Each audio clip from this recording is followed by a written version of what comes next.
My breath hitched, catching somewhere between my throat and my pounding chest, each beat echoing the truth that was about to consume me entirely. I married a billionaire I didn't love, just to save my family.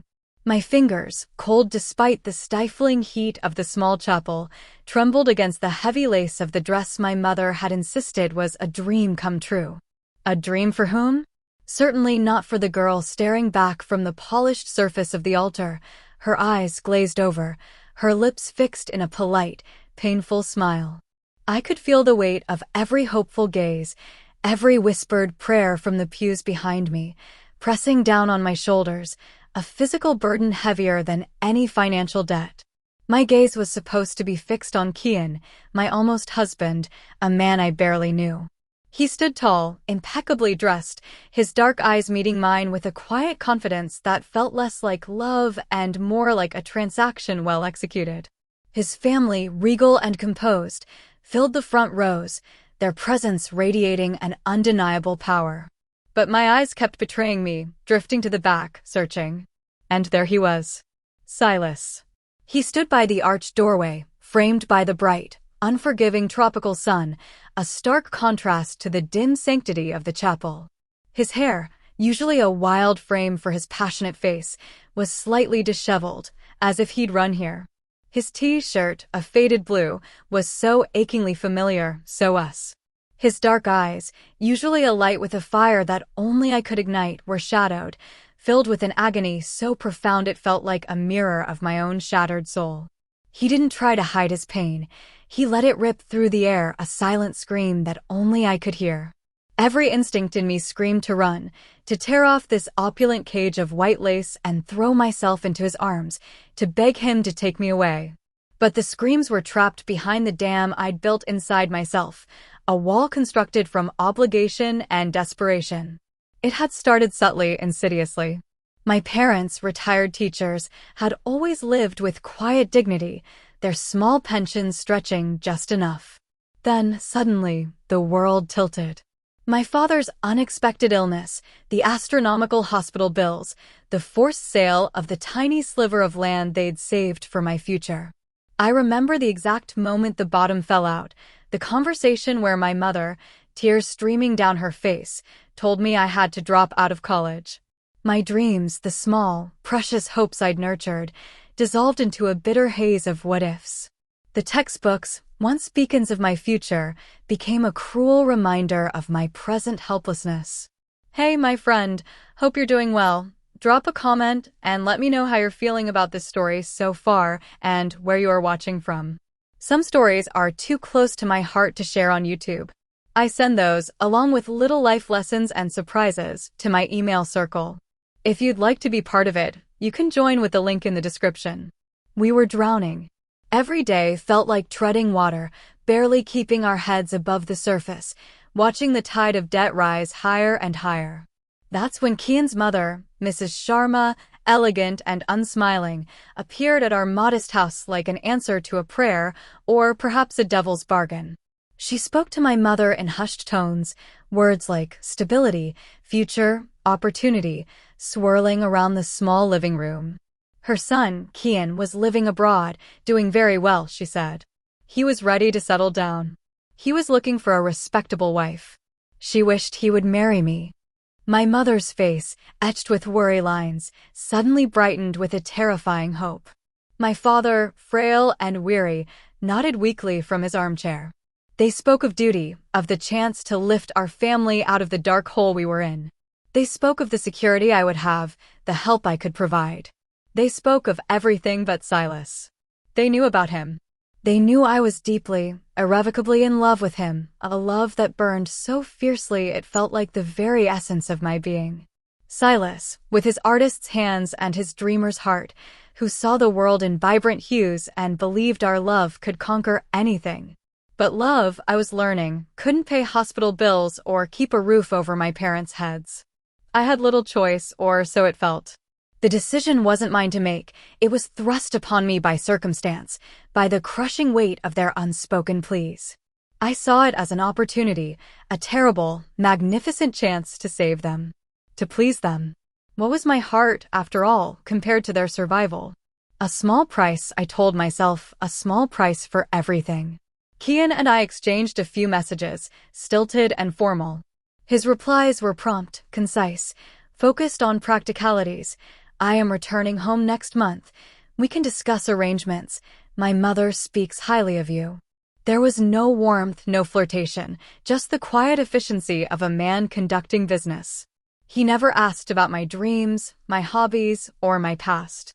He only asked if I was ready for this new chapter.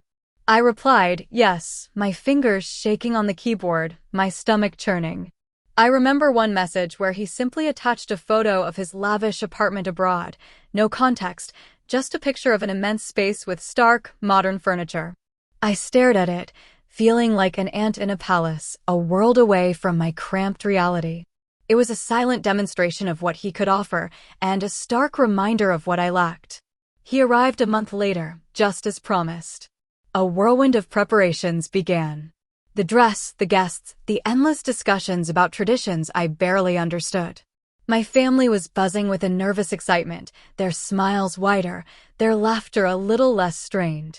Every relieved sigh from my mother felt like another nail in the coffin of my own happiness, but also a vindication of my sacrifice.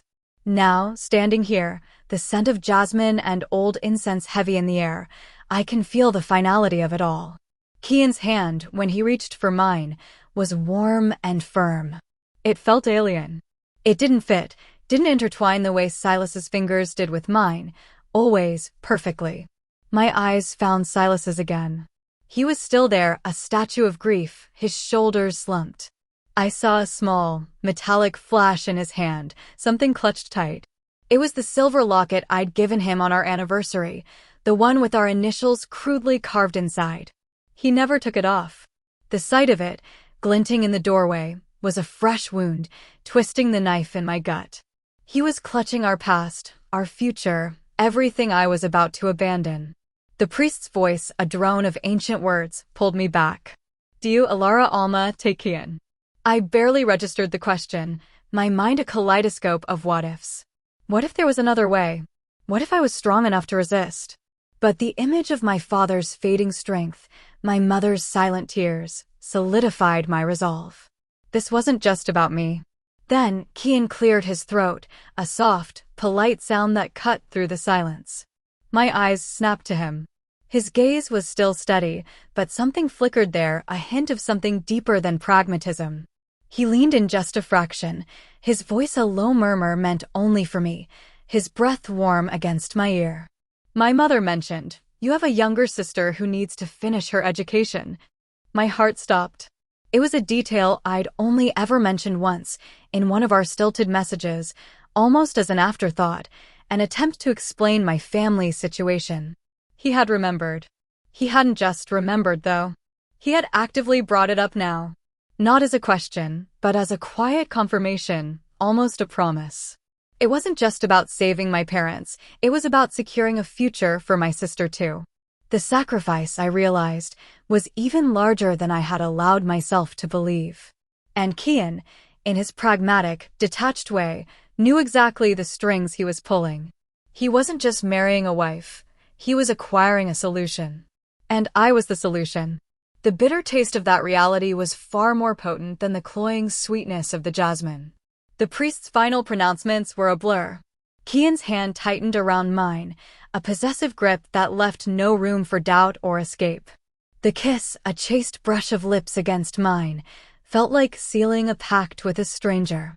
Later, at the lavish reception, I moved through the opulent ballroom like a ghost, the heavy silk of my dress rustling like whispers of all I'd given up. Laughter, music, the clinking of champagne flutes, it all echoed hollowly in my ears. My parents were there, their faces alight with a joy I hadn't seen in years. My mother, beautiful in a new sari, kept dabbing her eyes with a lace handkerchief, murmuring about blessings.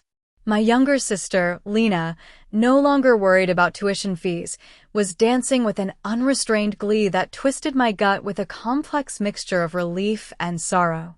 This was my reward, my bitter recompense. Kian was attentive, almost performative, introducing me to an endless stream of dignitaries and family members.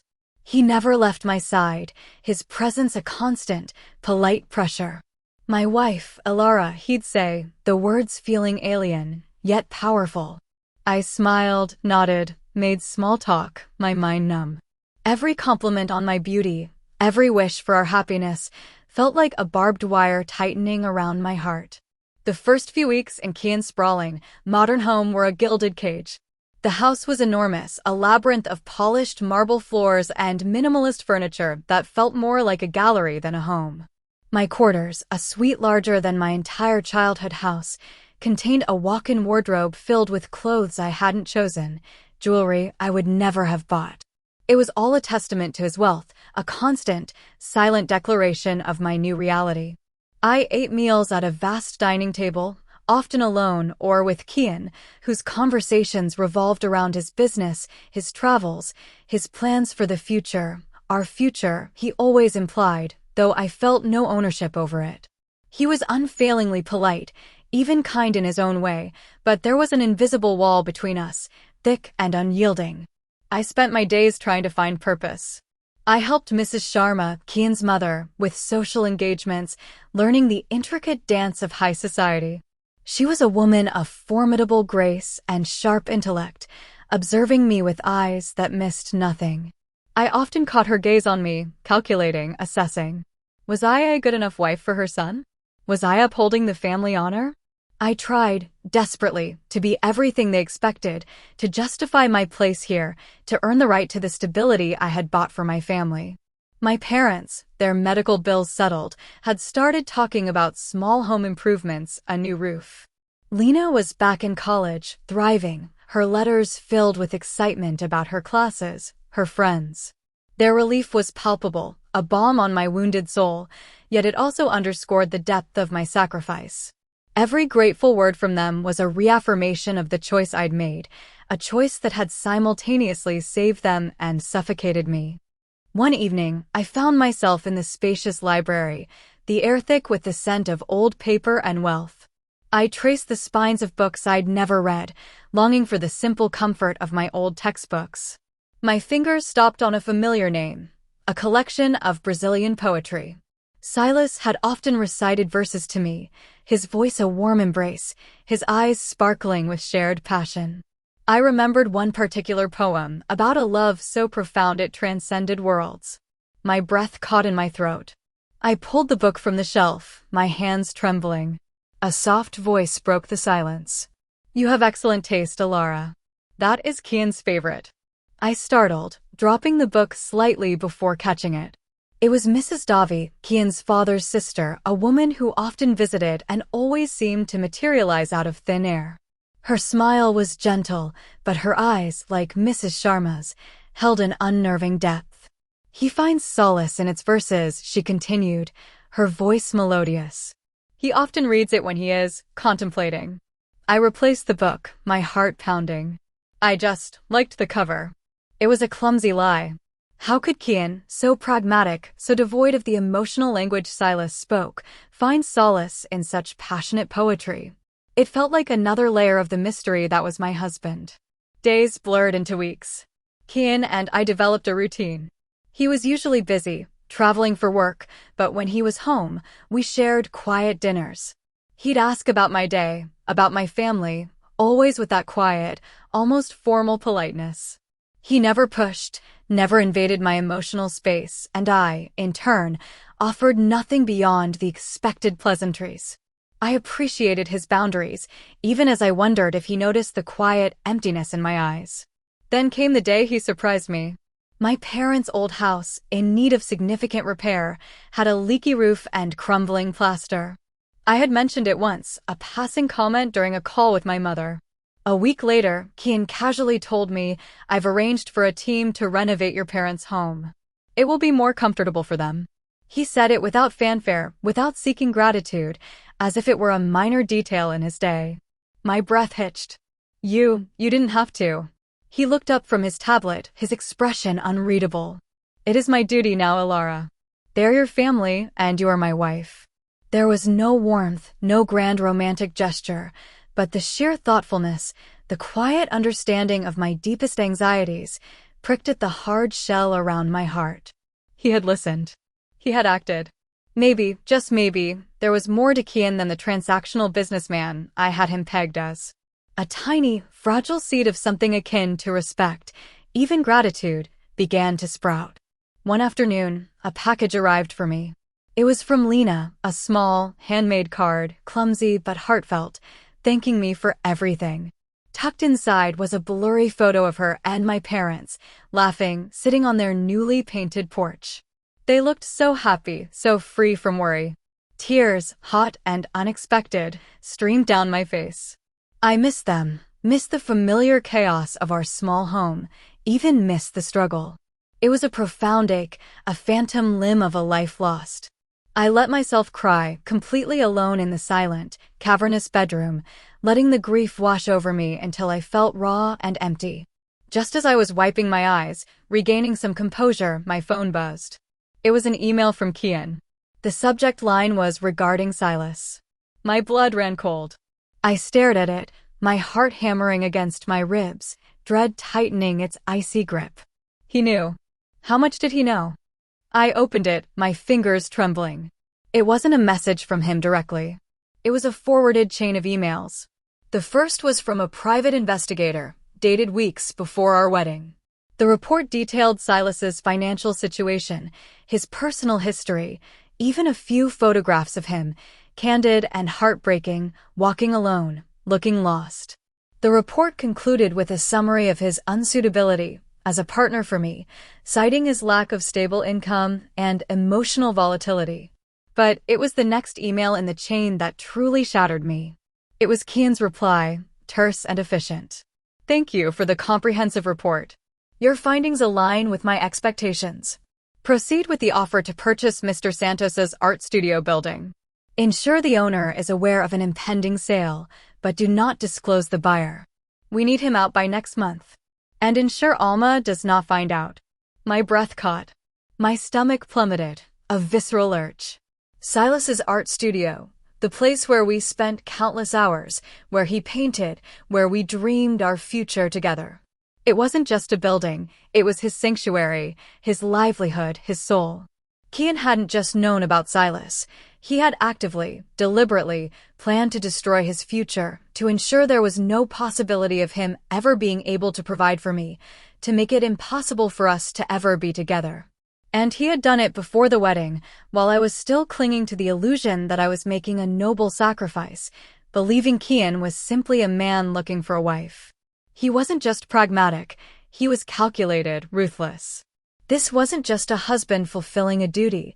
This was a man who had engineered my desperation, who had systematically dismantled any alternative for me.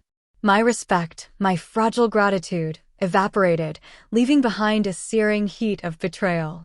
He hadn't just married me, he had orchestrated my entrapment. The opportunity to save my family felt less like a choice and more like a carefully constructed prison, the keys held firmly in Kian's hand. I stared at the screen, tears blurring the damning words. He had known, he had planned, he had ensured my first love had nowhere to go. And he had wanted me to never find out. The bitter taste of jasmine and old incense from the wedding day returned, but now it was laced with the metallic tang of something far more corrosive, deceit.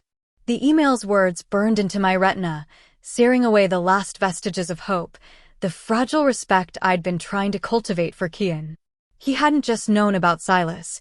He had systematically, ruthlessly, extinguished his future. My stomach churned, a bitter bile rising in my throat. I crumpled the photo of my happy family in my hand, the joyful faces suddenly mocking, their happiness bought with Silas's ruin, with my soul.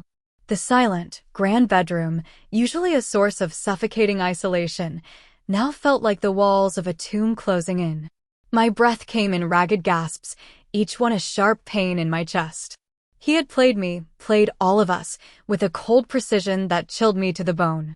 This wasn't a choice I'd made for my family. It was a prison he'd meticulously built around me, brick by agonizing brick. The phone in my hand felt heavy, an instrument of truth and agony. I wanted to scream, to lash out, to smash something, anything, to break the stifling silence of this gilded cage. But years of conditioning, of putting my family first, of swallowing my own pain, held me rigid. My family, their laughter, their peace, their newly renovated home. It was all predicated on this marriage, on my performance as Kian's wife. If I revealed what I knew, if I challenged him, what then? Would he retaliate? Would he take everything back? The thought sent a fresh wave of terror through me. My hands shook so violently I had to brace them against the dresser. He had to be confronted. I couldn't live under this roof, play this charade, knowing the depths of his deceit. The raw, primal need for answers, for him to acknowledge what he had done, eclipsed all fear. I knew his schedule. He would be in his private study, going over late-night reports. My feet moved on their own, gliding over the polished marble, down the long, echoing corridor. Each step was a drumbeat against my racing heart. The study door was ajar, a sliver of warm light spilling into the hallway. I pushed it open, the soft click sounding like a thunderclap in the oppressive quiet. Kian sat behind his imposing mahogany desk, his back to me, engrossed in a document on his tablet. The air was thick with the scent of his expensive cologne and the quiet hum of his electronics. He didn't immediately look up. "Kian," I said, my voice barely a whisper, yet it felt like a shout, raw and unsteady. He slowly turned, his dark eyes, usually so composed, registering a flicker of surprise, then something else, something I couldn't quite decipher. "Concern? Calculation? Elara, is everything all right? You're quite pale." His voice was calm, controlled, a stark contrast to the tempest raging inside me. I held up my phone, the screen still displaying his damning email. "How could you?" The words were torn from my throat, hoarse and ragged. "How could you do this?" He glanced at the screen, his gaze unwavering. A long moment stretched between us, thick with unspoken accusations and chilling silence. He didn't deny it. He didn't even flinch. He simply set his tablet down, folded his hands on the desk, and regarded me with an unsettling stillness. "Alma," he corrected, using my real name, the one he rarely used, the one Silas used, a chilling reminder of who I truly was, stripped bare before him. "Please sit." He gestured to the plush leather chair opposite him. I remained standing, my body rigid, trembling. "Don't you dare tell me to sit. Answer me, Kian." "Silas's studio, his livelihood, you destroyed it. You planned it before we were married. You orchestrated all of this." My voice cracked on the last word, the pain too immense to contain. He leaned back, his expression unreadable, but a faint sigh escaped him. "I ensured you would have no reason to look back, Elara." "No reason to look back?" I scoffed, a bitter, humorless sound. "You eliminated my choices. You burned the bridge so I couldn't cross back, not because I wouldn't want to, but because there was nowhere to go." "And what exactly was there to go back to, Alma?" His voice, though still calm, held an edge I hadn't heard before, a quiet steel. "A precarious existence? A struggling artist with no means to provide for you or the family you so desperately wanted to save. You were drowning, Elara. Your family was drowning. I offered a lifeline." My jaw clenched. "You call this a lifeline? This is a cage." And Silas, he was not unsuitable. He was my life. Kian's gaze darkened, a subtle shift, but I felt the intensity of it. "He was a dream, Alma. A beautiful, romantic dream. But dreams don't pay medical bills. Dreams don't put food on the table. Dreams don't provide security for your parents or an education for your sister. I did." He paused, his eyes searching mine. "I saw your desperation. I saw your loyalty to your family. And I offered a solution. A stable life, a secure future, not just for you, but for all of them. Everything you craved, but were too proud to ask for, I gave you." "At what cost?" I whispered, tears finally escaping, tracing hot paths down my cheeks. "The cost of a past that had no future," he stated flatly. "A past I recognized as incompatible with the life you needed, the life you secretly desired, even if you couldn't admit it to yourself. You married me, Alma. You made that choice. I simply cleared the path for you to make it without reservation." His words, cold and clinical, hit me like a physical blow. He wasn't apologizing. He wasn't even attempting to justify it morally. He was stating it as a fact, a logical necessity. And in his twisted, pragmatic worldview, it was logical. He hadn't just eliminated a rival, he had removed a perceived obstacle to my perceived happiness and stability, and by extension, his own. He truly believed he was doing the right thing in his own way. This was the terrifying moral complexity. He was both my captor and, in his mind, my savior. You had no right, I managed, my voice trembling with suppressed rage. Perhaps. But I had the means. And you, Alma, accepted them. You walked into this marriage knowing it wasn't for love. You walked in for your family. I simply ensured that the path you chose was truly yours, without the temptation of a return to hardship. He stood then, walking slowly around the desk, stopping before me. His eyes were not cruel, not mocking, but held a strange, almost paternal resolve. You are my wife now, Elara. Your family is my responsibility. I will provide for them, and for you, beyond anything you ever imagined. But in return, you will be my wife. Fully. Without regret, without yearning for a ghost. He reached out, his hand hovering near my face, then gently cupped my cheek, his touch surprisingly soft, yet possessive. My skin tingled at his touch, a strange mix of revulsion and a nascent, terrifying awareness of his power, his determination.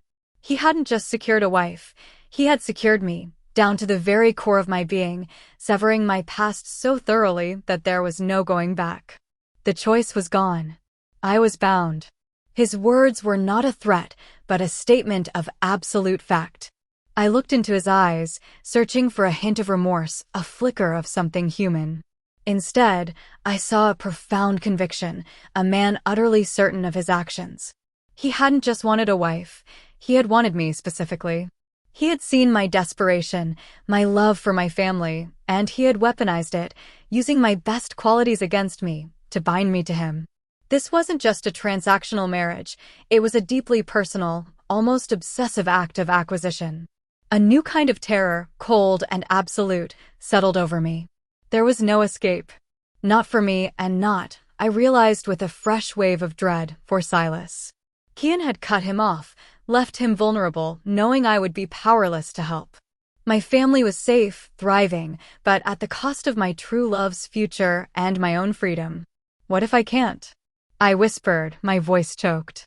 What if I can't forget? His thumb gently brushed away a tear. Then you will learn, Elara. And I will ensure you have every reason to look forward, not back. His words were a promise and a threat, interwoven with a strange, undeniable thread of attraction that, even in my despair, I couldn't ignore.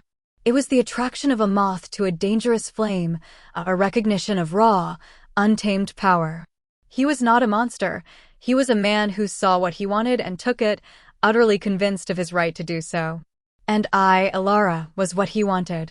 My stomach twisted with moral confusion, caught between revulsion and a terrifying, dawning realization of the intricate, inescapable web he had woven around me. I was not just married, I was truly his. And for my family's sake, I had to find a way to live with that. The commitment felt irrevocable, not just legally, but spiritually. I would not just be Kian's wife in name. I would have to be his in every way that mattered. The fight had been taken out of me, replaced by a chilling resolve. I would play my part. I had to. The silence in the study after Kian's words was heavier than any spoken threat. My cheeks still burned from his touch, a phantom brand. He watched me, those dark, unwavering eyes holding a knowledge I found both terrifying and strangely alluring. It was the gaze of a predator who had secured his prey, yet was still attentive to its movements. I swallowed, the taste of ashes coating my tongue. There was no argument left, no fight I could win without destroying everything. My family. Their faces flashed before me, smiling in their new home, freed from their worries. My sacrifice wasn't just made, it was sealed. I nodded slowly, a single, deliberate movement of my head. I understand, I whispered, the words tasting like poison. It wasn't true. I understood nothing but my own profound helplessness. His grip on my chin tightened almost imperceptibly, then he released me. Good, he said, the sound utterly devoid of triumph, merely a statement of achieved objective. Then let us begin anew. He turned, resuming his seat at the desk, picking up his tablet as if our searing conversation had been nothing more than a minor interruption. The casualness was a fresh wound. It was over for him, a problem solved. For me, it was just beginning. The days that followed were a surreal performance. I moved through the opulent halls of Kian's mansion, a ghost in my own gilded cage. Each morning, I would descend to the vast dining room, where Kian would already be at the head of the table, impeccably dressed, engrossed in his market reports. He would look up, offer a polite greeting, and ask about my plans for the day. I would fabricate trivial responses, arranging flowers, reviewing household menus, overseeing the staff. We spoke of everything and nothing, avoiding the chasm that stretched between us. Yet, under the surface, a new kind of tension simmered. He insisted on my presence at his business functions, his philanthropic galas. I became his accessory, a beautiful, silent testament to his success. I learned to smile on command, to nod at the appropriate moments, to exude an air of serene contentment that was a complete lie. Sometimes, I would catch his gaze across a crowded room, and in those moments, I would see that unsettling blend of possession and something almost akin to pride. It was a pressure cooker, these events. Every stranger's compliment on our perfect union, every admiring glance at Kian, felt like another link in my chain. He was generous, showering me with exquisite jewelry, designer clothes, tangible symbols of my new life, each one a reminder of the price I had paid. At home, Kian was meticulously attentive, almost clinically so. He remembered my preferences, anticipated my needs. He would bring me exotic teas when I had a headache, suggest books he thought I might enjoy. He sought my opinions on the decor, on his schedule, on potential investments, treating me not just as a wife, but as a respected partner. It was confusing. This wasn't the monster I had imagined.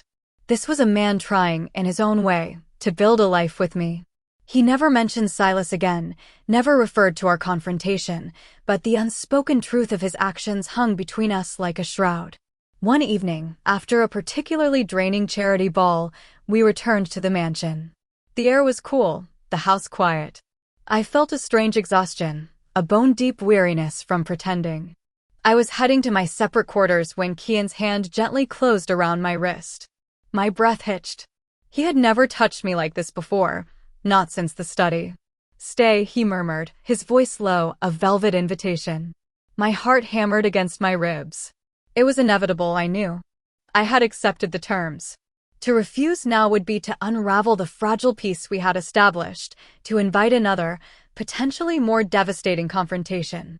I looked at his eyes, dark and fathom-deep, and saw not just desire, but a quiet expectation. He believed he had earned this. He believed it was part of the unspoken pact.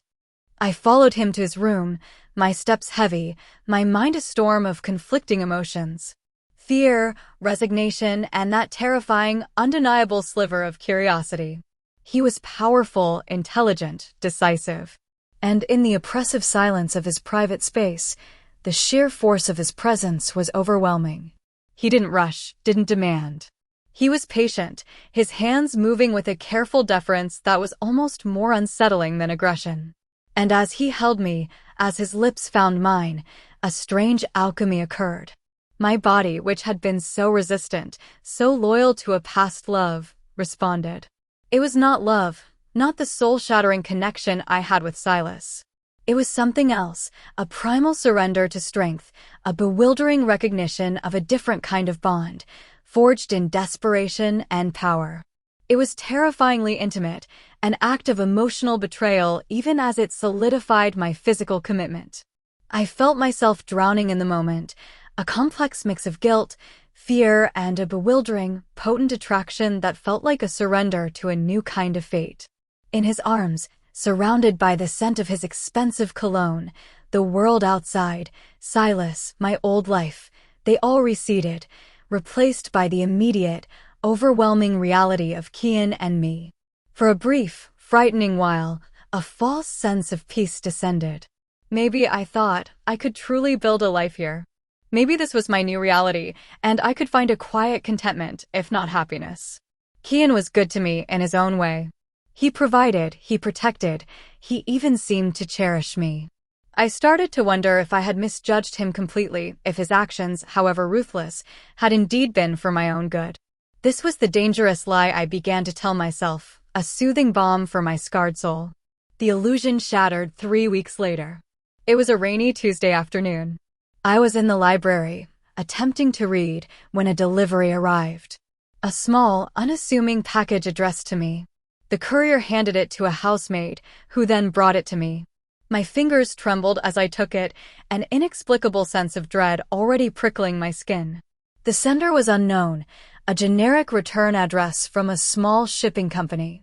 Inside, nestled amongst tissue paper, was a hand-carved wooden bird, delicate and beautifully rendered, its wings spread as if in flight. My breath caught. I knew this bird. Silas had carved it for me years ago, a replica of a rare tropical species we had seen on one of our dates. It had been my most cherished possession, kept on my bedside table. When I left, I couldn't take it, too painful a reminder, but I never forgot it. And there was a note, folded beneath it. My hands shook so violently I almost dropped it. The handwriting was Silas's, unmistakable, a whirlwind of passionate loops and sharp angles. Elara. Asterisk, they burnt my studio. Took everything. Even my father's tools. I have nothing left. I know it was him. He promised if I left you alone, he wouldn't touch my work. I kept my word for you. For your safety. But he broke his. Now he wants to take my very name, my heritage. He's trying to buy the land my family has owned for generations, the land with the sacred springs. He's cutting me off from everything. I don't know why, Elara. I don't know what I did. I thought you were safe. I thought if I disappeared, you would be free. But now he's coming for everything. Please, Elara. Help me. I have nowhere left to go. They say you're happy. Are you truly? Do you know what he has done? What he is still doing? Asterisk. The words blurred before my eyes, each syllable a fresh stab to my heart. He hadn't just destroyed Silas's livelihood. He had offered a twisted deal, then reneged on it, systematically dismantling Silas's entire existence. He was going after his family land, his heritage. This wasn't about clearing a path, this was about absolute annihilation. Kian hadn't just removed an obstacle, he was crushing a man, piece by agonizing piece. The thought that Silas had kept his word, had suffered in silence for my supposed safety, only for Kian to unleash this new level of cruelty, was unbearable. The false peace evaporated, replaced by a searing rage, colder and more potent than anything I had felt before. My hands clenched around the note, crumpling the paper. This wasn't just deception. It was psychological warfare. He wanted Silas not just gone, but broken, eliminated from my memory and from the world. And the chilling implication, Silas had sent my bird, the one I had left behind, a silent scream across the chasm. How did he get it? What else had Kian taken, just to prove his dominance? I stared at the delicate wooden bird in my palm, then at the crumpled note. Kian's words echoed back to me. I ensured you would have no reason to look back. And then, you are my wife now, Elara. Your family is my responsibility. I will provide for them. But in return, you will be my wife. Fully. Without regret, without yearning for a ghost. He hadn't stopped at severing our connection. He was systematically erasing Silas. And the ghost he referred to was not just a memory, but a living, breathing person he intended to turn into one. The attraction, the bewildering surrender I had felt, curdled into a bitter shame. I had almost fallen for his gilded cage, his calculated kindness. But this was a monstrosity. My family was safe, thriving, yes, but at what cost to Silas? And at what cost to my own soul, bound to a man who could wield such destructive power with such cold precision? The love I had felt for Silas, suppressed and buried, now roared back to life, sharper, more desperate than ever. I was trapped, not just by my family's needs, but by the sheer, terrifying ruthlessness of the man I had married. And now I knew. Kian wouldn't stop until Silas was truly gone. And I, his wife, was complicit. The dread was absolute. My heart ached with a renewed, impossible love, a desperate need to save the man I had abandoned. The delicate wooden bird felt like a hot coal in my palm, searing through the thin skin of my carefully constructed piece. My vision tunneled, the opulent library, the priceless books, Kian's calculated gestures, all of it faded into a blur. Only Silas's frantic scrawl, his desperate plea remained. Asterisk, help me. I have nowhere left to go. Asterisk, how could I have been so blind, so naive? I had allowed myself to believe Kian's lies, to be lulled by his gilded cage, to even, horrifyingly, feel a flicker of something resembling attraction. Shame washed over me, a bitter bile rising in my throat. I had not just betrayed Silas, I had betrayed myself. I had become complicit in his destruction, warming myself in the monster's bed while my true love was being systematically dismantled.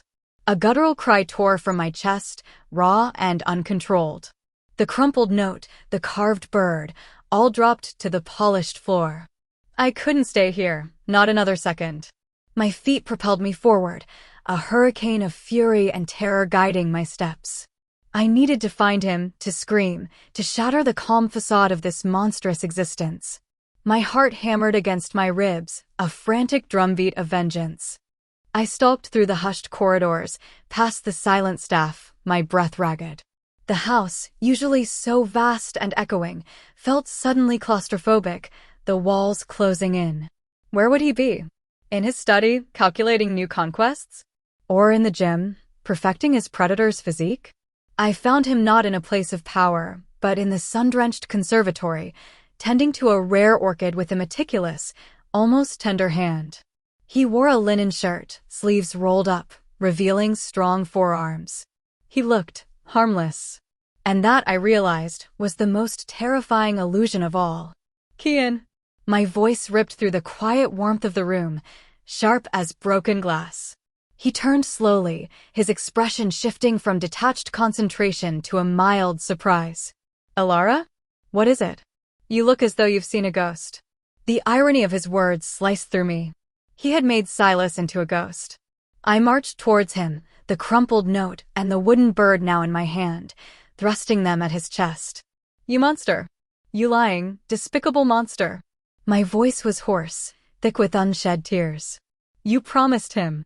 You promised you wouldn't touch his work, his land, if he left me alone. He kept his word, Kian. He kept his word for my safety, and you burned his life to the ground. You're trying to take everything from him, his heritage, his very name. Kian didn't flinch. His gaze swept over the bird, then settled on Silas's tortured handwriting.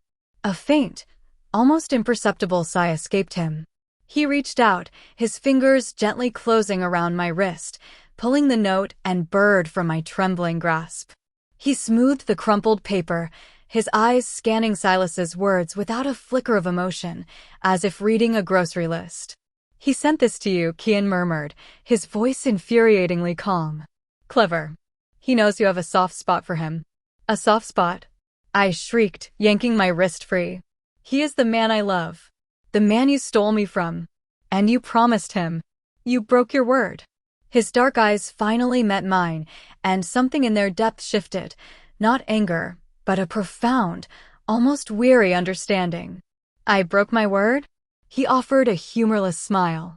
Elara, you still do not understand. There was no word for me to break with Silas. Not in the way you imagine. Not in the way he has led you to believe. My breath hitched. What are you talking about? He says. Silas says many things. He is a romantic. An artist. A man prone to dramatic interpretation. Kian walked past me, placing the bird and the note carefully on a nearby table, as if they were fragile artifacts. He turned, his back to the vibrant orchids, and his gaze was like a laser, dissecting me. Your parents came to us, Elara. Not just my mother to yours, with a gentle inquiry. Your parents sought us out. Months before my mother even spoke to yours, they made discreet inquiries through an intermediary, expressing their concerns about your situation. My mind reeled. What? That's not true. My mother just mentioned Kian's mother spoke to her. They were desperate, they just wanted me to be happy. Desperate, yes. But also pragmatic. and, dare I say, proactive. They knew your family's financial distress was dire, far more precarious than you perhaps fully understood. They spoke of Silas's debts, his instability, his artistic temperament rendering him unsuitable for the responsibility of a family. They painted a picture of a man who could not provide for you, detailing how your future with him was bleak. They made it very clear that their daughter was available, a diamond in the rough, longing for a stable hand. They even, Elara, offered insights into how one might persuade Silas to leave, suggesting that financial pressure would be his most vulnerable point. The land, the studio, these were merely the easiest levers to pull once their information had paved the way. The words hit me like physical blows, each syllable a shard of ice splintering my reality. My parents. My loving, sacrificing parents. They had engineered this. They hadn't just encouraged me, they had sold me. They had given Kian the ammunition, pointed him directly at Silas's weaknesses. The image of my mother's tearful pleas, my father's tired, hopeful eyes, it all twisted into something grotesque, a calculated performance designed to lead me down this gilded path. The ground beneath me dissolved. My family, the very reason I had surrendered my heart, had actively conspired against me, against Silas. They hadn't just been victims of circumstance, they had been architects of my gilded cage. And I, Elara, the dutiful daughter, had been nothing more than a pawn in their elaborate scheme for security. My entire narrative, the story of my selfless sacrifice, was a lie. A beautiful, devastating lie I had told myself to survive. No, I whispered, the word hollow, without substance. You're lying. You're trying to turn me against them. Kian stepped closer, his voice dropping to a low, devastating rumble. Did they ever explain Silas's debts to you, Elara? Did they explain how his family's land was already entangled in a legal battle long before I arrived? Did they tell you the precise sum of money they accepted to secure their future and yours by making way for my proposal? He paused, letting the implications hang in the air, thick and suffocating. I didn't steal you, Elara. You were offered. And Silas was removed, with their full knowledge and, indeed, their guidance.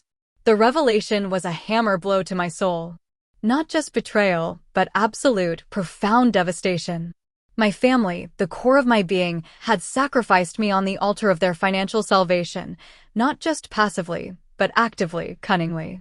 The love I felt for them, the bedrock of my existence, crumbled to dust. And the intimate moments I had shared with Kian, the bewildering surrender, now felt like a final, grotesque act of desecration. He was not just the jailer, he was the buyer, and I was the commodity, stripped bare of agency, of dignity, of choice. I stared at him, the man who held all the cards, who had bought my life and now owned my past. My throat closed, a scream trapped within. Silas's anguish, his desperate plea for help, echoed in the chasm of my newly discovered despair. He was out there, broken, while I was here, broken in a different, more horrifying way. I was utterly, terribly alone. My family was a phantom, Kian an inescapable truth, and Silas a ghost I could never reach. The stakes had never been higher. My own soul, now stained by this insidious truth, demanded justice. But how could I fight when every hand I thought was guiding me was actually pushing me deeper into the abyss? I was Kian's wife, my family's purchased future, and Silas's forgotten love, all at once. And I hated every single one of those truths. The world spun, tilting on an axis of bitter deceit. My family, the pillar of my very being, had not merely accepted this gilded cage, they had forged it, piece by agonizing piece. The air grew thin, too thick with the scent of orchids and Kian's cold, unyielding power. My hands flew to my mouth, not to stifle a scream, but to keep my very essence from spilling out, from dissolving into the opulent air. They wouldn't, I choked out, the words brittle. My parents, they love me. They would never. Kian's gaze never wavered. Love, Elara, is a complex thing. Sometimes it's a burden, sometimes a shield, and sometimes it's a currency. They loved you enough to want you safe, comfortable, secure. And they understood the value of certain arrangements. Perhaps they saw it as setting you free from a life of struggle, a life with a man who could offer little more than pretty words and broken promises. He picked up the small wooden bird Silas had carved, turning it over in his fingers, his touch oddly gentle, almost respectful, as if admiring a relic from a lost civilization. Silas, by all accounts, was already drowning. His artistic endeavors, however admirable, failed to generate a sustainable income. The land, as your parents so helpfully detailed, was not just his heritage, it was a millstone around his neck, burdened by inherited debts and legal battles his family could no longer afford to fight.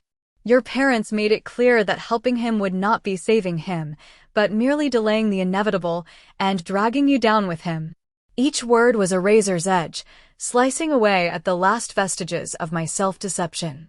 I remembered my mother's strained smiles, my father's averted gaze, the sudden, almost too quick agreement when Kian's mother first approached. I remembered their subtle criticisms of Silas, disguised as worries for my future, planting seeds of doubt that had flourished into full-blown anxiety. My family hadn't been innocent bystanders, swept up in circumstance. They had been strategists, seeing Kian as the escape clause and Silas as the collateral damage they were willing to inflict. "You're twisting it," I whispered, even as the truth settled like a lead weight in my gut. "You're making them out to be monsters." "Am I?" Kian's eyes, dark and knowing, held mine. "Or am I simply showing you the full picture? A picture painted, in part, by their own hand. They didn't merely encourage you, Elara. They created the conditions that made your choice seem not just logical, but necessary. They paved the way for my proposal, made it abundantly clear that you were receptive, and that Silas was expendable in the larger scheme of things." He dropped the bird back onto the table, the small clatter a jarring sound in the quiet room.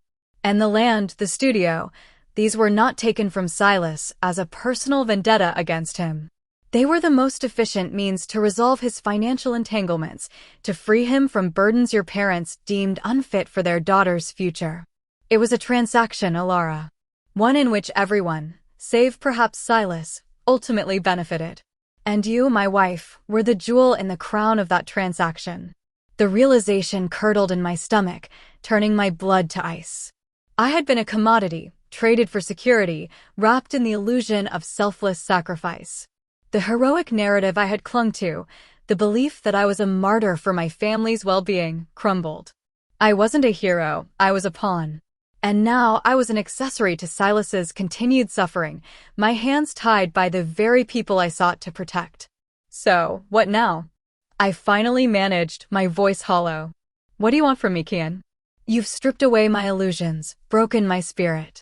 What more is left to take?" He moved closer, the warmth of his presence a chilling contrast to the coldness of his words. "What I want, Elara, is for you to be my wife.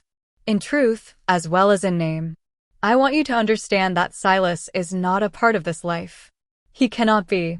His desperate plea to you, his continued pursuit, threatens everything. Not just our marriage, but the very stability your family bought with such foresight. If you attempt to reach out to him, if you respond to his pleas, you risk undoing it all. His situation will worsen. Your family's newfound comfort will vanish. And your position here as my wife will become untenable. Not because of my anger, Elara, but because of the expectations of our families, of our community. Disgrace is a heavy price to pay for a foolish heart." My breath hitched. He wasn't threatening me with violence, but with a far more insidious weapon: consequence. He knew my vulnerabilities, knew that even after this crushing betrayal, a part of me would still feel the pull of family obligation, the desperate need to prevent more suffering. He was telling me that my silence, my complete dissociation from Silas, was the only way to keep everyone, including Silas, from further ruin. The very act of saving Silas would destroy him. There was no way out. No path that didn't lead to pain. "What are you saying?" I whispered, my eyes burning, but no tears came. They felt frozen, trapped behind a wall of despair. "I am saying," Kian continued, his voice softer, almost mournful, "that you must choose. Your life with me, in comfort and security, with your family well provided for. Or a desperate, futile attempt to cling to a ghost, one that will inevitably bring down both Silas and your family with you. Your family has made their choice, Elara. It is time for you to make yours." Publicly. And irrevocably. He stepped back, his face unreadable. The silence in the conservatory was deafening, broken only by the gentle hum of the climate control and the distant chirping of a bird outside. My mind raced, grappling with the terrible options. Help Silas and condemn him further, while also ruining my family. Or abandon him entirely, sever the last thread of connection, and live a lie that was now painfully, overtly clear? I loved Silas with every fiber of my being, but Kian had created a maze where every turn led to his destruction, or mine. I thought of Silas's desperate handwriting, the raw anguish in his plea. Asterisk, help me. I have nowhere left to go. Asterisk, and I thought of my parents, their faces etched with the worry of years, their newfound peace, however bought, still a fragile thing. I saw the abyss opening up before me, swallowing everything I held dear.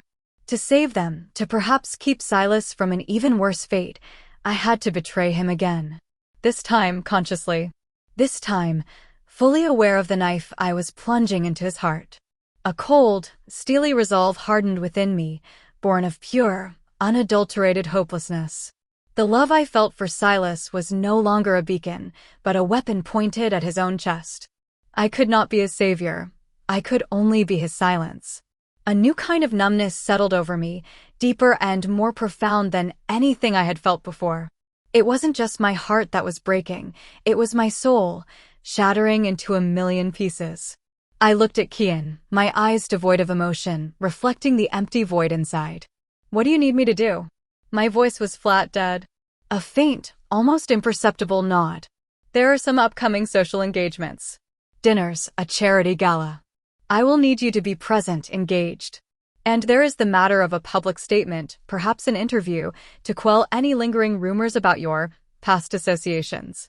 A clear declaration of your commitment to our marriage, to our future. He watched me, his expression clinical. It would be beneficial for all parties involved if it were convincing. I closed my eyes for a brief, agonizing moment. Convincing. I was to sell the lie, not just to the world, but to myself over and over again. My life, my love, my very identity, all sacrificed on the altar of this calculated existence. When I opened them, the conservatory felt less like a room and more like a mausoleum. The vibrant orchids, once a symbol of life, now seemed like carefully preserved specimens, beautiful but utterly devoid of freedom. Kian had won. He hadn't just bought me, he had extinguished me. The quiet of the house, which once felt stifling, now felt like the oppressive silence before a final, permanent descent. The storm hadn't passed, it had just moved inward, raging within the shattered landscape of my own heart, a prisoner in my own skin, about to condemn the only man I ever truly loved. My voice, when it finally emerged, felt like dry leaves rustling in an empty chamber. What do you need me to do? It was a surrender, not of will, but of hope. Kian had taken everything, leaving me with a terrifying choice that was no choice at all. His demands were clear: public commitment, a televised lie that would sever the last, fragile thread to Silas and cement my place in this gilded cage. The days that followed were a blur of dresses, interviews, and forced smiles. Each morning, I would wake to the oppressive weight of my existence, the quiet of the house a constant reminder of Kian's silent victory. I moved through my opulent rooms, touching the cool silk of a curtain, the polished wood of a dresser, feeling nothing but a profound emptiness.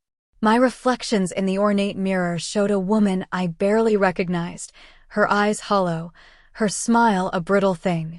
Kian arranged an exclusive interview with a prominent lifestyle magazine, complete with a televised segment for their digital platform. The setting was his lavish conservatory, the vibrant orchids mocking the barren landscape of my soul. I watched the stylists transform me, painting a facade of marital bliss onto my exhausted features. My hair, usually pulled back in a simple braid, was styled into soft waves, catching the studio lights. A delicate pearl necklace, a gift from Kian, rested heavy against my collarbone. It wasn't just makeup, it was a mask, carefully crafted to conceal the gaping wound inside. My family called, their voices buzzing with excitement, congratulating me on my good fortune, their relief palpable, almost sickening.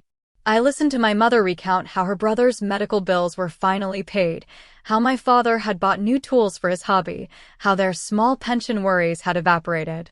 Each detail was another nail in Silas's coffin, another layer of cement binding me to Kian. They were happy.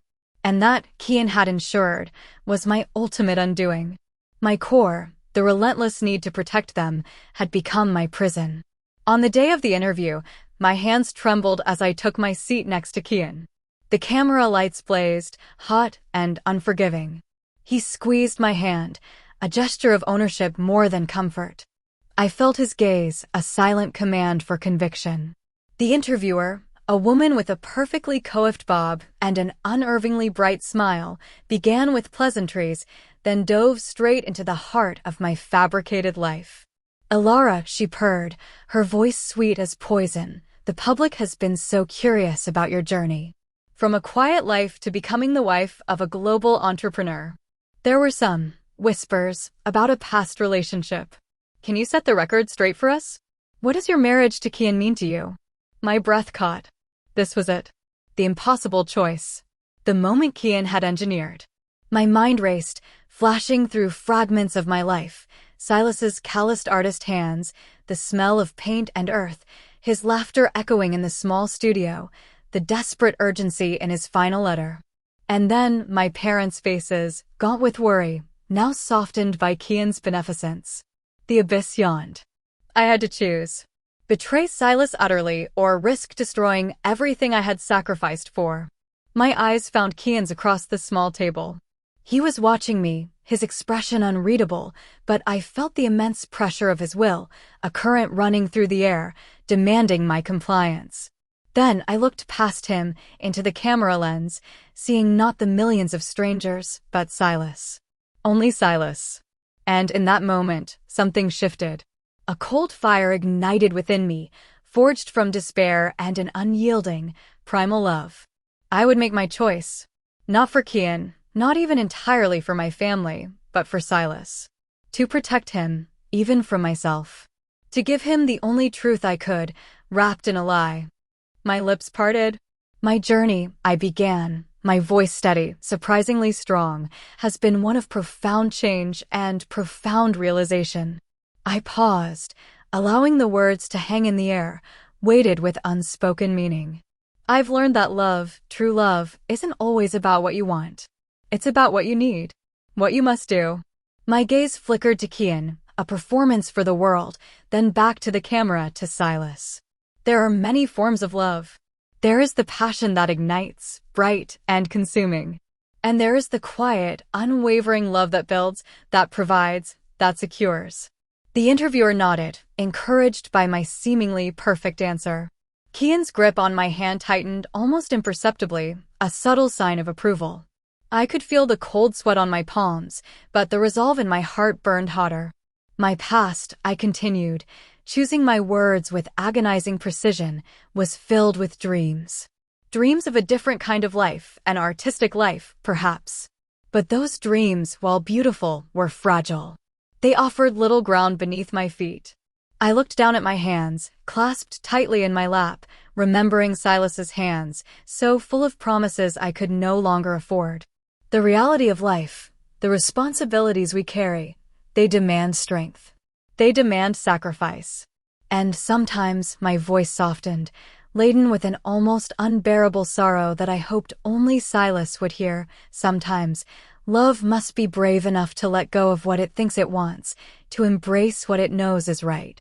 To choose a path that provides safety, not just for oneself, but for those who depend on us. For those we deeply care for. I lifted my eyes, meeting the camera's unblinking stare. My marriage to Kian is precisely that. It is a choice born of necessity, yes, but also of a profound understanding of what true commitment entails. It is the foundation upon which stability is built, upon which futures are secured. My eyes found Kian again, and I forced a smile that felt like tearing my own flesh. I am committed to Kian. To our future. To the life we are building together. The words tasted like ash, each one a dagger in my own heart. I was telling Kian exactly what he wanted to hear, what the world expected. I was performing the ultimate act of betrayal, public and irrevocable. But for Silas, if he was watching, if he could somehow see past the polished facade, the double meaning of my words would be devastatingly clear. Asterisk, I am letting you go to save you. My love for you forces me to choose this gilded prison. My commitment here is a sacrifice for everyone's sake. Asterisk. The interviewer beamed. There you have it, she announced to the camera, her voice radiating satisfaction. A powerful testament to enduring love and practical wisdom.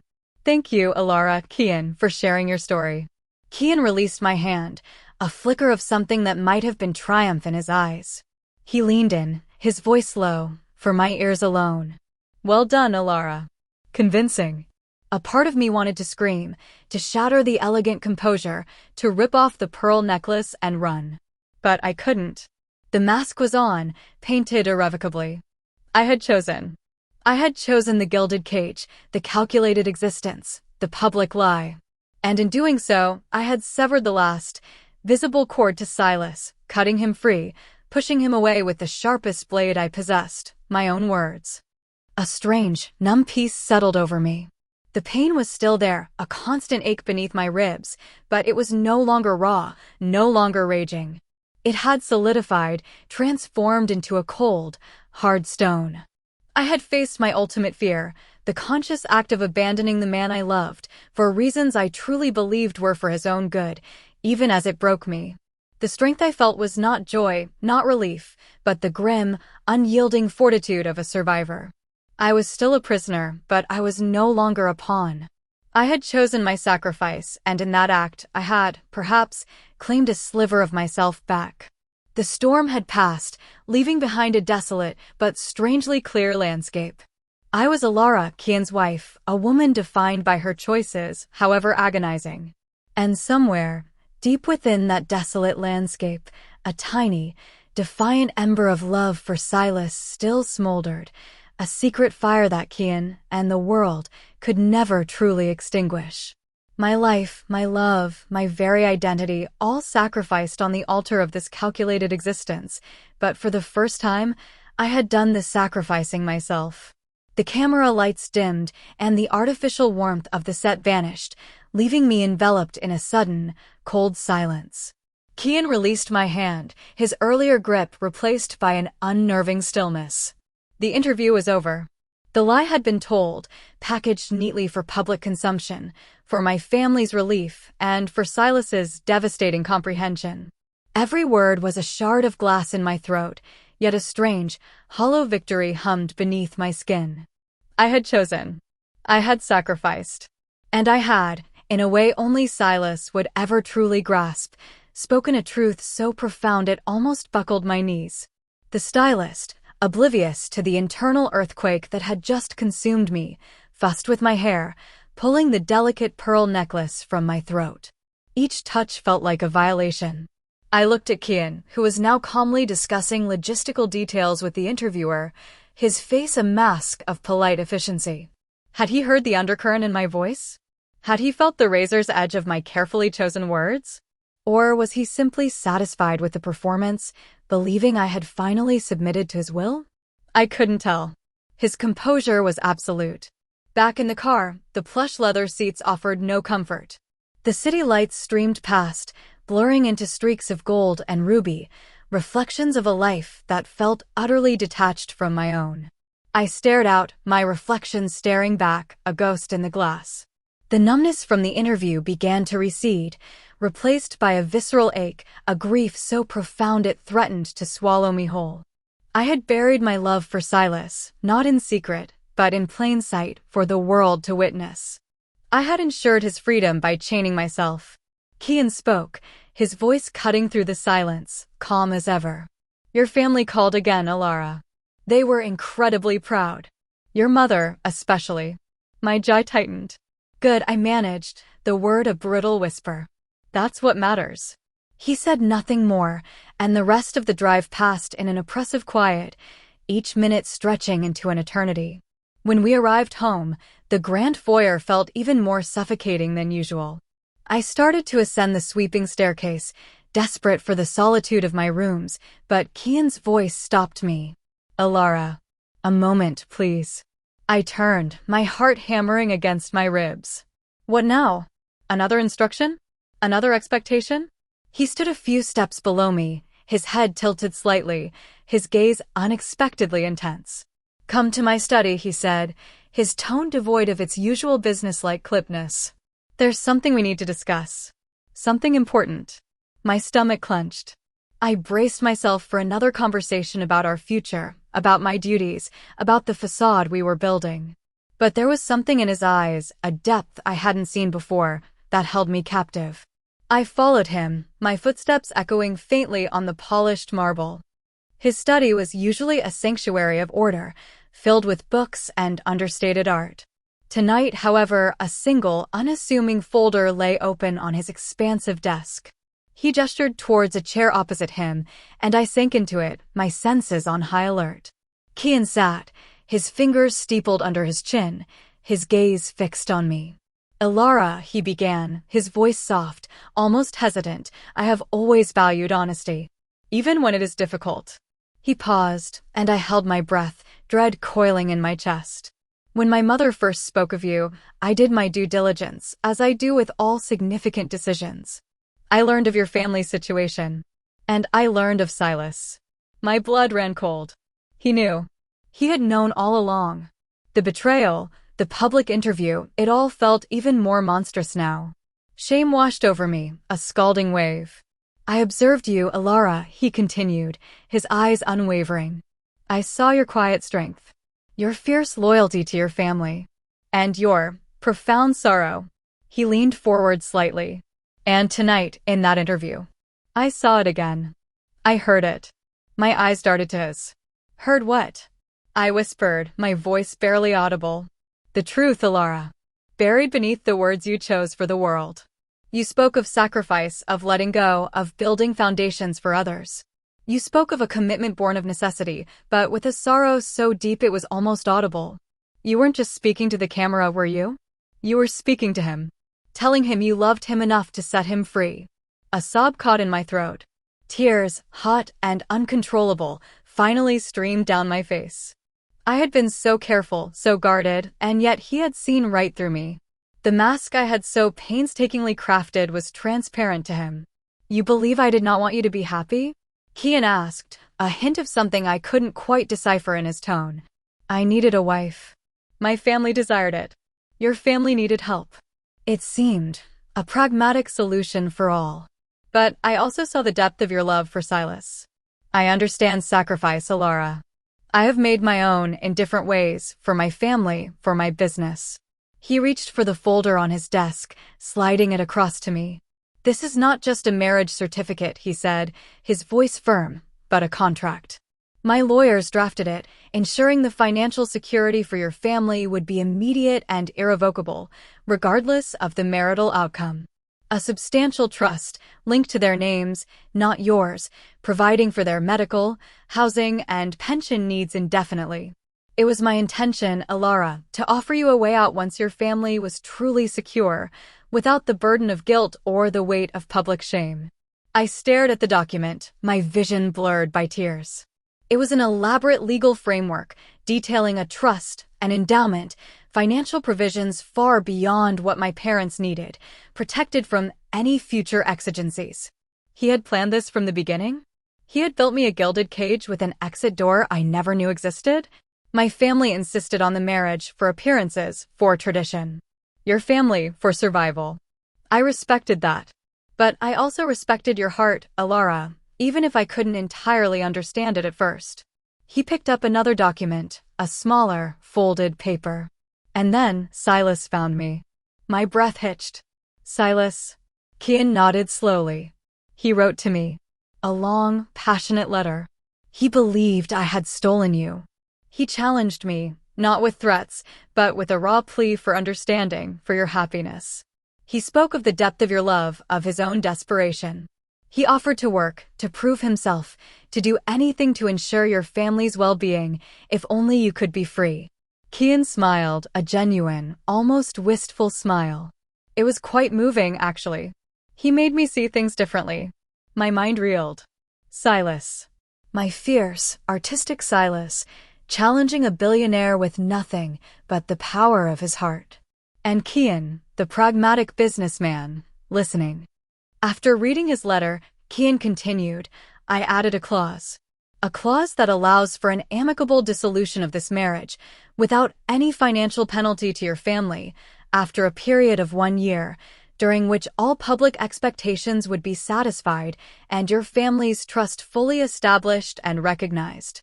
He pushed another document towards me. This is the deed to a small property in the province where your family lives. It has a studio, a home, and enough land for an artist. Silas's letter mentioned his desire for a space to create. I acquired it quietly. It is a gift, Elara. For your courage. For his love. For my own understanding. My hands trembled as I picked up the documents, the weight of them immense, yet strangely liberating. I looked at Kian, truly looked at him, seeing not a captor, but a complex man who, beneath his layers of pragmatism, had a surprising capacity for empathy, a capacity that had been stirred by Silas's desperate love and my own silent suffering. I married a billionaire I didn't love, I choked out, the tears still falling, but now they were tears of disbelief, of profound relief. But you, Kian, you are more than that. You are a good man. He inclined his head. I simply sought to provide a solution, Elara. A different kind of solution than you imagined. Now, your family is secure. Their needs are met. And you are free to choose. He stood up, walking to the large window, gazing out at the sprawling city. Silas is waiting. He has been patiently waiting. And he understands your sacrifice. I stood, the papers clutched to my chest, my legs unsteady. The cold, hard stone in my heart began to fracture, releasing a cascade of emotions I had thought buried forever. Triumph, yes, but also a staggering awe for the unexpected twist of human connection. Kian, the man who had seemed to cage me, had instead built me a bridge. My individual victory was amplified 1,000-fold. My family was not just saved, but truly free from worry, and I was free from guilt. Silas, my passionate artist, had not only waited but had fought for me in his own way, and in doing so, had touched Kian's heart. This wasn't just about my freedom, it was about the unexpected evolution of hearts, the subversion of expectations. The billionaire had not been a villain, nor a simple savior, but a catalyst for a deeper understanding of love and compassion. My gilded cage had never truly been locked, only awaiting the right moment for its hidden door to be revealed. I had learned that strength isn't just in enduring, but in the courage to hope, and that true love, in all its forms, can break through even the most formidable walls. My heart, once a desolate landscape, began to bloom, a silent, defiant garden. I was Elara, a woman reborn, ready to build a life not just for survival, but for love, on ground that was finally, truly my own. The quiet fire in my soul no longer smoldered in secret. It ignited, a beacon guiding me home. I married a billionaire I didn't love. The words, once a confession, now echoed with a profound, almost unbearable irony. He, the man who had bought my sacrifice, had just handed me my freedom, not as an act of dismissal, but as a gift rooted in understanding. My tears, still hot on my cheeks, transformed from shame and sorrow into something akin to awe. I looked at Kian, truly saw him for the first time, not as a symbol of my gilded cage, but as a complex, honorable man whose pragmatism had been softened by an unexpected empathy. Kian, I managed, my voice thick with emotion, I don't know what to say. The legal documents, the deed to the property, they felt impossibly heavy in my trembling hands, yet they were lighter than the burdens I had carried for so long. He turned from the window, his gaze soft. There is no need for words, Elara. Only for your truth. Go. Live it. He offered a small, almost imperceptible nod, a silent benediction. There was no triumph in his eyes, only a quiet acceptance, perhaps even a touch of weariness. He had played his part, fulfilled his family's expectations, and in doing so, had carved a path for mine. The sacrifice hadn't been mine alone. He, too, had invested himself in this intricate, prearranged dance, and now he gracefully bowed out. Walking away from his study, The grand staircase I had ascended moments before, laden with dread, now felt like a path to liberation. Every step down was a release. The opulent silence of the house, once suffocating, was now merely a backdrop to the burgeoning symphony in my chest. I didn't know where Silas was, only that he was waiting. Kian's words were a compass, pulling me forward. I paused only long enough to grab a small bag, packing only essentials, leaving behind the expensive garments and jewels that felt like costumes from a play I had no desire to perform any longer. As I passed the entrance hall, I glanced back at the silent, imposing structure. It had been my prison, my savior, my gilded lesson. I had entered it a desperate girl, and I was leaving a woman, scarred but whole, with a quiet strength born of navigating impossible choices. I felt a strange, bittersweet pang, a silent thank you to Kian, to the necessity that had led me here, and to the unexpected grace that had led me out. The city lights blurred past the window of the car Kian had insisted would take me wherever I needed to go. My heart pounded a restless rhythm, a drumbeat for the reunion I had craved with every fiber of my being. He hadn't told me where Silas would be, only that he was waiting.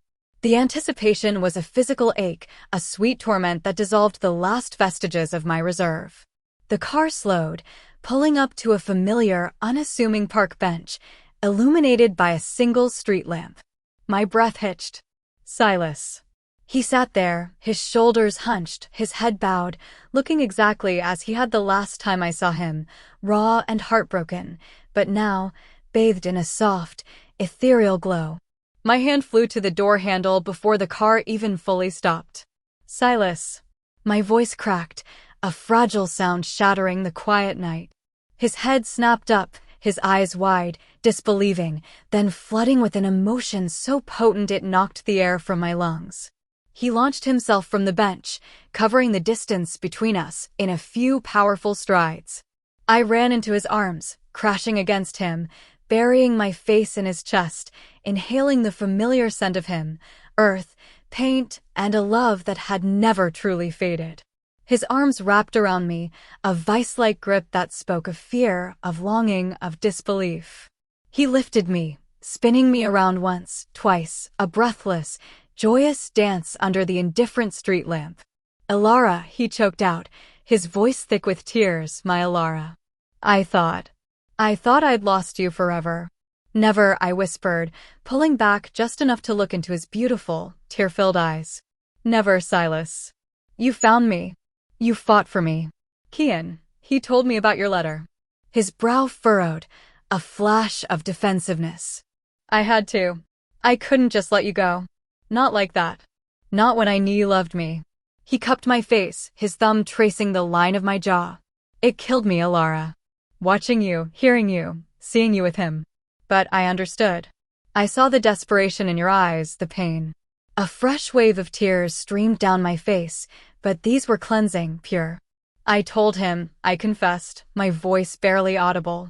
Tonight, in the interview, I spoke to you. I told you I loved you enough to set you free, even if it meant my own heart breaking. I heard it, he confirmed, his gaze never leaving mine, a silent acknowledgement of the telepathy of our souls. Every word. It tore me apart, but it also told me you were still mine in spirit. We sat on the bench, our hands clasped, recounting the agonizing year, the silent suffering, the unlikely intervention of Kian. I told him about the trust, the security for my family, the deed to the property in the province. His eyes widened, a dawning wonder replacing the lingering pain. A studio, he whispered, a tremor in his voice. A place for us? For my art. For our life, Silas, I corrected, leaning my head on his shoulder, feeling a peace I hadn't known in years. A life built on our love, not on desperate choices. The next morning, we drove to my parents' small, familiar home. My mother, seeing me arrive not in Kian's grand car but in a modest taxi, and with Silas by my side, initially stiffened. But as I explained, as I showed them the documents detailing their irrevocable financial security, as I told them of Kian's unexpected compassion and Silas's unwavering fight, their faces transformed. My mother wept, not from sorrow, but from a profound relief, and my father, usually stoic, pulled me into a rare, tight embrace. "My dear girl," he murmured, his voice rough. "You sacrificed so much. We saw it, Elara. We saw your pain. We didn't see a way out."